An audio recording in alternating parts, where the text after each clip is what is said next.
लाडकी बहीण योजनेअंतर्गत जून आणि जुलै महिन्याचे ज्यांचे पैसे आले नाहीत त्या लाडक्या बहिणींना जून आणि जुलै महिन्याचे पैसे आम्ही देणार, असे काल आपल्या महिला व बालविकास विभागाच्या मंत्री आदिती तटकरे यांनी सांगितले.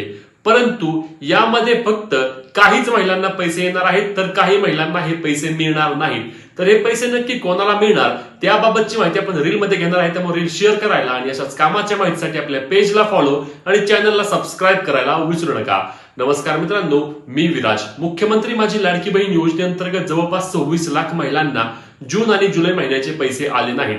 आता याबाबत जेव्हा प्रश्न विचारला तेव्हा आदिती तटकरे यांनी स्पष्टपणे सांगितले की या 26 लाख महिलांची पडताळणीची प्रक्रिया आम्ही सुरू केली आहे आणि यामध्ये अनेक महिला पात्र देखील होत आहेत. आता ज्या महिला पात्र होतील त्या गावच्या अंगणवाडी सेविका त्याची यादी जिल्हाधिकारी कार्यालयामध्ये पाठवतील आणि त्यानंतर जिल्हाधिकारी कार्यालयामधून लाडकी बहीण योजनेअंतर्गत त्या महिलांचा लाभ पुन्हा एकदा वितरित केला जाईल आणि त्यांना जून आणि जुलै महिन्याचे देखील पैसे आम्ही देऊ असे सांगितले गेले आहे. तसेच त्या महिलांना इतरही सर्व पुढे मिळणारे पैसे देखील कंटिन्यू सुरू राहतील. त्यामुळेच तुमच्याकडे जरी अंगणवाडी सेविका आल्या तर त्यांना छाननी करायला तुम्ही द्या. अंगणवाडी सेविका तुम्हाला जी कागदपत्रे मागतील ती सर्व कागदपत्रे तुम्ही त्यांना द्या व सर्व सविस्तर माहिती सांगा आणि सहकार्य करा, असे देखील आपल्या महिला व बालविकास मंत्र्यांनी सांगितलं आहे.